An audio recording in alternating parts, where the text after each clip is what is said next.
everybody, welcome off the rack. I am Sal. I'm Ben. And I'm Tiffany. The only comic book review show where we don't give away the entire comic book from beginning to end. Instead, we give you our thoughts on the art, writing, and story and go a little bit deeper. And then afterwards, we give you some recommendations for books that are coming out this week on Wednesday. Today, we're talking about Justice League Power Rangers #1, written by Tom Taylor with art by Stephen Byrne. This was kind of weird. What? Because it's more like, who asked for this? I guess everyone.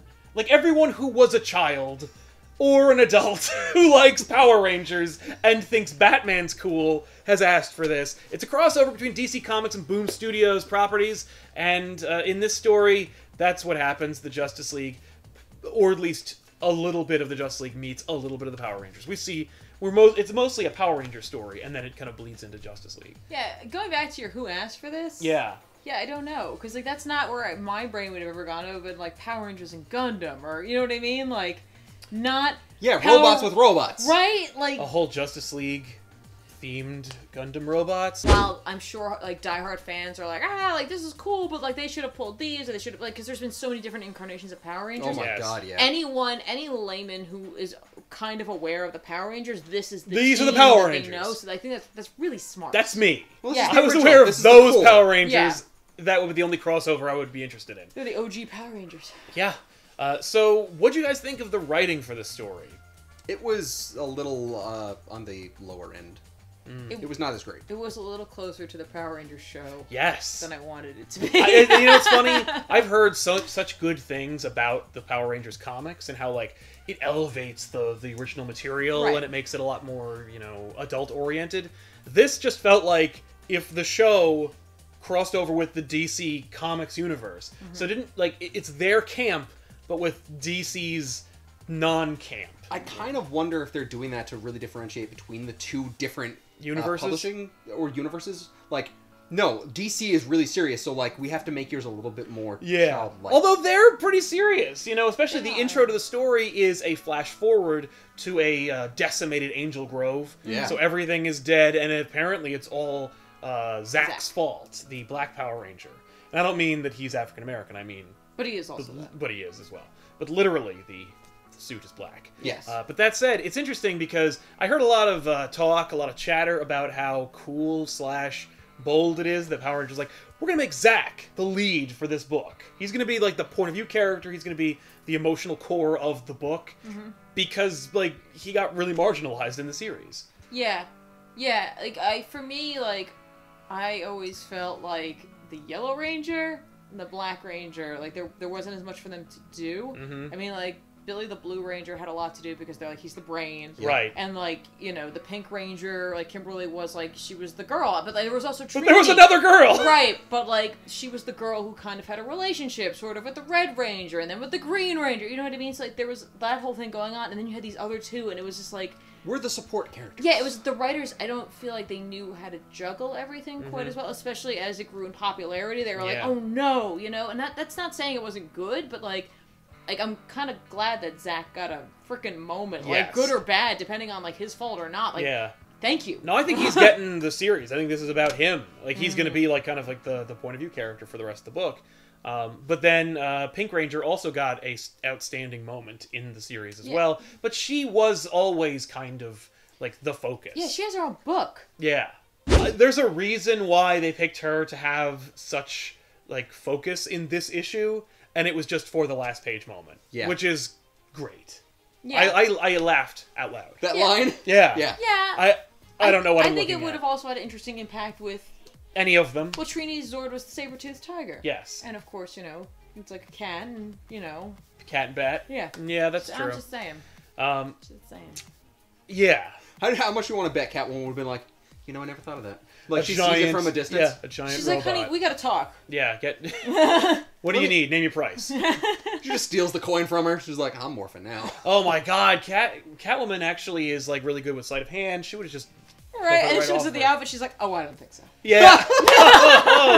I'm gonna have to You have got to be kidding. I'm gonna do a few special modifications on this thing. Give me a bit of spray paint. Yeah. I think that the writing is fine. Like, I don't think it didn't... At no point did I think, this sucks. I only thought that one time, and it was Zed. Zed's dialogue was not good. That's what he sounds like. He says dumb things.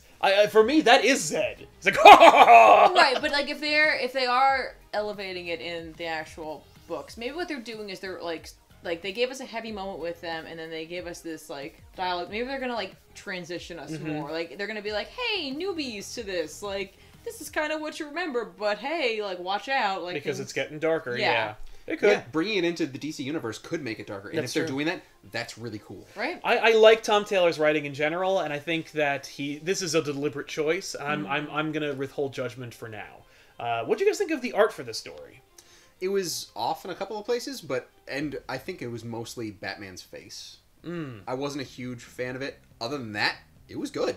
I loved it. I thought it was really fun and straightforward. It wasn't breaking new ground, but I wasn't asking it to.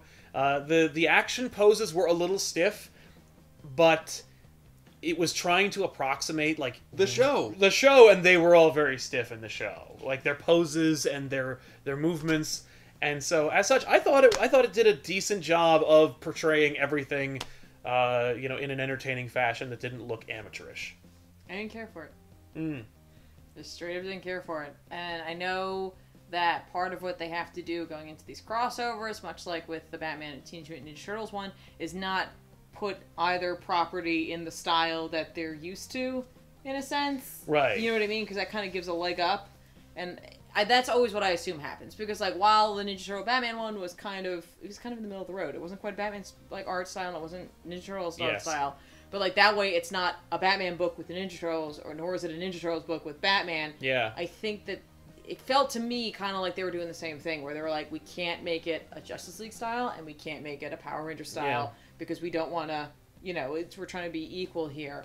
And I feel like going forward, the book will get better. It's funny, because I imagine the artist actually having the action figures in front of him. Right, being like, just like posing them a little bit and being like, yeah, that looks cool. You know what? Like, that's not a bad move. Will you read more of Justice League Power Rangers, and can you recommend this book? I can recommend this book. I'm hoping it will go to more interesting places. It's fun right now, but I'm waiting for some bad person to really come in and screw things up. Okay. And that's going to be a great thing. Maybe. The number one went a little too fast, from my opinion. Like, I feel like the number one should have maybe been a double-sized number one. Yeah. I mean, they are banking on the fact that this is two teams of people, like, know, so, like, they don't have to worry about necessarily pulling folk in.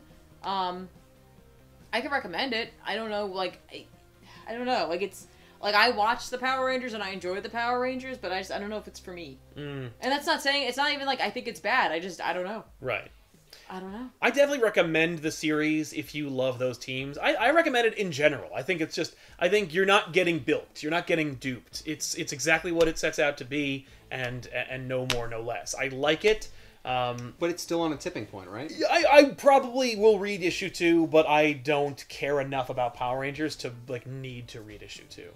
But I recommend it because I think it's a good book. I think it's solidly put together, and I don't think that it's trying to be something it isn't. I think it's exactly what it sets out to be, and that you can't ask for much more than that at this point. This isn't in continuity, right? It looks like it is, but it's like it's one of those situations with crossovers where it's like it could be if you want it to be. Right. I will say that they're using the Rebirth costumes. Man, that Batman Rebirth costume is not doing anybody any favors, especially when he gets rid of it eventually. And it's just going to be this dated period in time where it's like, hey, remember when Batman had this weird outfit that was purple?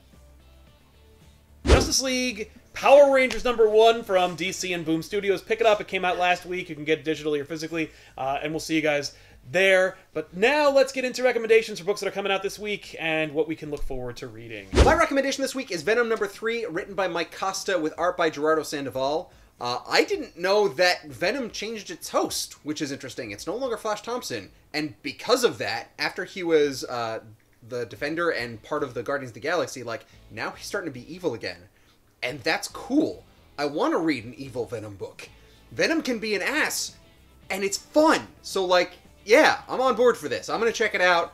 I think you should check it out, too. So last week I did a #1 from Image, and this week I'm doing another #1 from Image. This one's called Curse Words, and it's about a wizard who comes to New York, and, it turns out he's an evil wizard, and it's just this modern, crazy fantasy story, and it's written by Charles Soule, and it's got art by Jordan Boyd, and I'm on board because it's magic, so I'm at least going to give this #1 a try, and it's just, you gotta see the covers for this. It's pretty amazing. A standard wizard beard, but then, totally normal, everything else. So, like, I like where this is going. It looks really cool. Anyway, over in Marvel, Monsters Unleashed is gonna be starting, and I'm pretty excited about it. Now, let's all, for a moment, not think about this like an event. I don't care what Marvel tells you it is. Let's just not think about it like that. Let's just think about it like a fun trade that happens to be split up over a whole bunch of weeks. And instead of thinking it like an event, it's just a nice time, because I really want to see this. I really want to see the Guardians and the Avengers and the X-Men and the Inhumans fighting monsters. And let's just not use the E word, because nobody likes the E word right now. And let's just go with it, because I think it's going to be a lot of fun. It's written by Cullen Bunn, and this week's book is going to have art by Steve McNiven. The other books are actually going to be done by different artists, so that's pretty cool. But it's all going to be the same writer.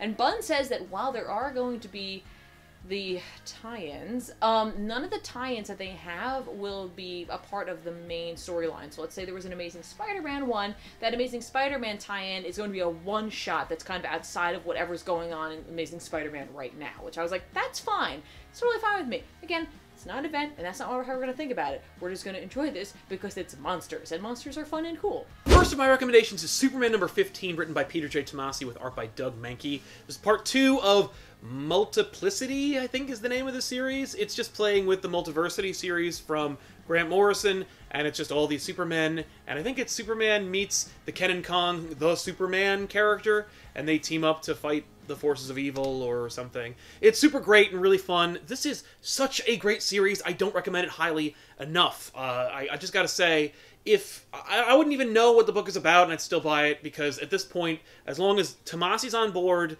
they really seem to give the best artists this title, so you gotta pick it up. And finally, I have to recommend Trinity number 5 by Francis Manapul. The art is unbelievably great.